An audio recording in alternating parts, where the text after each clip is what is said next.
So promising about the payroll tax is that it's a regressive tax. So the lowest wage workers are in fact the ones who would be most helped because they pay more payroll tax than they do income tax. So that's something the president's mentioned, not necessarily as a condition. I won't negotiate here with Speaker Pelosi, but I encourage her to work with the president and help these low-income individuals get this tax cut that they deserve. Just one follow-up. I'm sorry. Michael Pack has a confirmation hearing on Thursday. Could you speak to what the president wants him to do? Announcements on that just yet. Jeff? I think, Kaleigh, there were some deaths in St. Petersburg today from ventilators, Russian ventilators that exploded. I'm wondering whether you can tell us what happened to the Russian ventilators that were sent to the United States, and whether those ventilators have been used, and if not, if they're being taken out of commission. Look, that's the first I'm hearing of that story, so I don't have any updates on that other than to note that we are way ahead of where we should be on ventilators. As I noted in my opening remarks, 100,000 ventilators in 100 days is really good, and no one has died for lack of a ventilator, but that's the first I'm hearing of that story. Yesterday, the president indicated that he might be communicating with Vice President Pence by phone for a while, while the Vice President keeps some distance. Can you give us an update on whether or not those two men are going to see each other in person, or whether, I know the Vice President has been working at the White House, is he keeping his distance from the President for a while?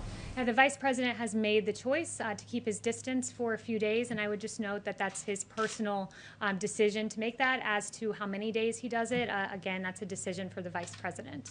Yes. And then a related question. When is the next time that we might see Dr. Birx and Dr. Fauci here in this room giving us an update on kind of the status of the public health regarding coronavirus? Look, we've heard from Dr. Fauci pretty much the entirety of the day. He had a hearing, as you noted, so you've probably heard from him more hours today than you've ever heard from Dr. Fauci. You hear from these experts regularly out on television, and we'll see the next time they're up here in this capacity, but we certainly have valued their time, and we continue to value their time. It has been a while since we've seen Dr. Birx, though, for example. I mean, she is the coordinator of the coronavirus task force. When might we see her and be able to get an update from her and be able to ask questions of her? Yeah, again, I don't know when in this capacity you will see her, but I talk to Dr. Birx regularly. In fact, I talked to her just before I came out here because I had some questions about some funny numbers I heard from Senator Elizabeth Warren, and she helped me to correct those numbers, which I'd like to correct here because I think it's unfair to the American people to give inflated case numbers and mortality numbers, because it leads to those same Americans making the decision to not get a mammogram, to not have the cancer screenings they need. So I'd like to just reveal to you some information Dr. Birx just shared with me. Elizabeth Warren erroneously said there were 25,000 new cases today. In fact, there were less than 20,000. Senator Warren said there were 2,000 deaths. In fact, there have been less than 1,000. I spoke with Dr. Birx about that. So I'd encourage our Democratic colleagues and all Americans to make sure we're putting out their good information, because it does have consequences. Yes. Thank you. The Justice Department is considering bringing federal hate crime charges against the two men charged with murdering Ahmaud Arbery. Does the president think that's appropriate? Look, I'd refer you to the Department of Justice statement, which is this, that we are considering the request of the Attorney General of Georgia and have asked that he forward to federal authorities any information that he has about the handling of that investigation. We'll continue to assess all information, and we'll take any appropriate action that is warranted by the facts and the law. And the president, I've heard him say it to me personally, his heart breaks for the family of Ahmaud Arbery, and we want to see justice in that case as the facts lead us to that place. Yes. Yeah, White House staff yesterday were asked to wear masks around the West Wing, except when they were seated at their desks. I can't help but notice you're not wearing a mask. What's the reason for that? Is that a television thing, or? No, it's because I'm distanced from you. You'd probably have a hard time hearing from me right now should I have a mask on and that be muffled. I'm delivering information to the American people. I'm an appropriate distance away. I had a negative test today. I had a negative test yesterday, and I'm in an okay place. Yes. On Afghanistan, if I may, President Ashraf Ghani has put his troops on an offensive footing. Has President Trump spoken to him about that? And what does it mean for the U.S.-led peace process? Not that I'm aware of, and I don't have any new information on that. Yes. We're seeing a White House report on locations to watch and with increased cases. Can you hear me okay? You said locations to watch? Locations to watch with increased cases. And okay. we're seeing rates spiking in several spots in the Midwest, including Kansas City. Is this a concern of yours, and can you address it? I did speak with Dr. Birx about this just before coming out, and I think you're referring to a document that was put out that wasn't a White House document. It was a FEMA document that looked at what was going on in the Midwest, and she made the point to me, she showed me a document that showed that these are isolated outbreaks that where there's specific instances in, let's say, a meat processing facility or a prison where we isolate that there's a problem. We're able to contact trace and pretty quickly resolve the situation. She pointed out that in Des Moines there was a Dairy County meatpacking facility, and that was a good example of where we were able to do that. So I would just say that, and this was a quote, this is proof that the system is working, that we're able to identify what the president said are embers and put them out. It's the system at work. Yes. Yeah, you mentioned as an example of the risk of not closing, people not going to medical appointments. How do you extend that argument to restaurants, nail salons, barber shops and beauties? Are those the kind of essential things you're talking about?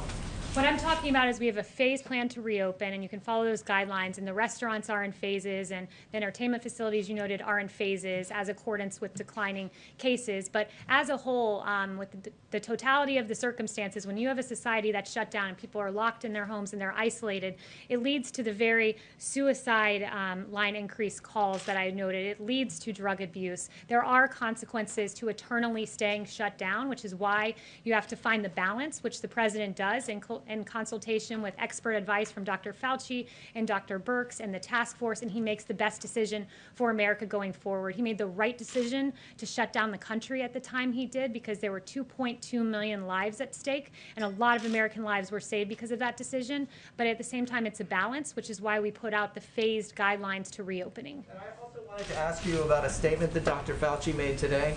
He said, "I think we are going in the right direction, but the right direction does not mean we have by any means total control of this outbreak."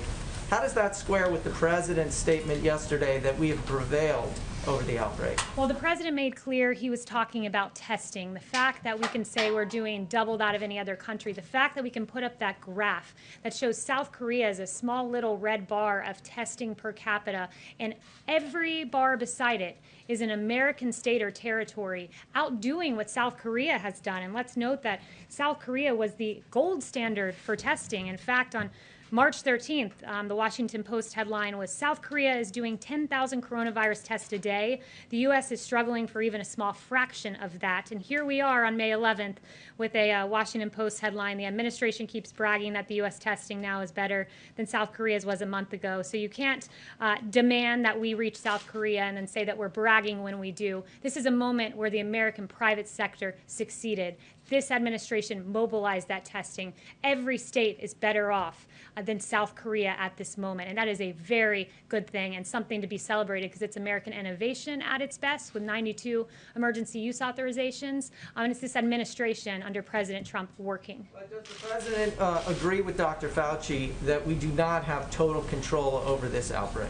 The president believes in the phased guidelines to reopening, which Dr. Fauci signed off on along with Dr. Birx, and we encourage every state and governor to follow. Yes? Thank you, Kaleigh. The president said on Monday that Florida has so much testing that testers are literally sitting around waiting for people, and that there is a, quote, great overcapacity. Yet the reality in the state is there are still widespread criticism, reports of not enough testing. In the Kaiser Family Foundation ranks Florida 24th in the country per capita when it comes to testing. So is the president being overly optimistic about the situation in Florida? Not in the slightest. I was actually in the Oval Office when that discussion transpired, and the governor of Florida, Governor DeSantis, who's doing a phenomenal job, talked about that there was over testing ability at these sites, so there were extra tests. There wasn't enough demand. There weren't people showing up to use them all. He said that that had happened around some sites in the state. He saw it firsthand. He's the governor of Florida, and that's a good thing, and we're able to fulfill Governor DeSantis's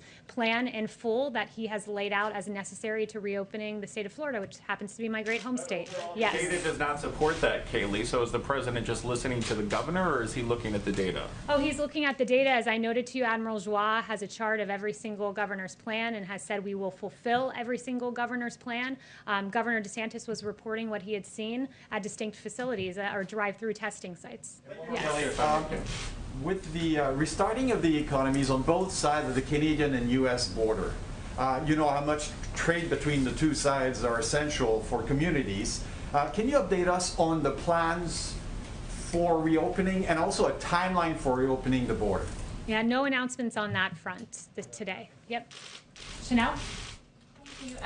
With the release of the transcripts related to Adam Schiff's Russia probe this week, is there any information you can share with us as to what the DOJ has shared with the White House on whether it is investigating Obama administration officials on this matter?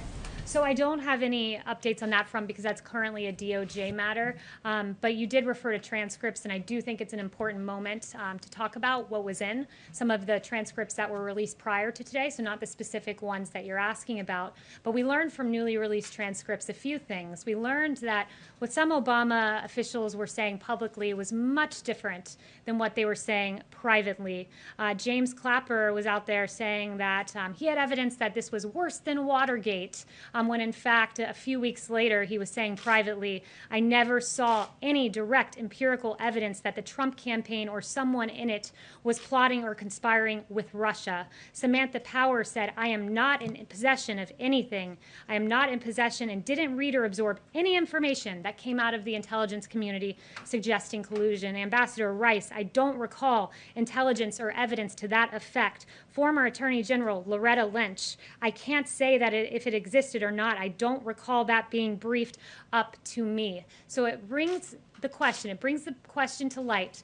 Why then did we have many years of investigating collusion that these Obama administration officials never existed, they never saw any evidence of, but for 3 years the American people were dragged through the mud and told that their choice for the President of the United States might have been a Russian asset based on no evidence at all.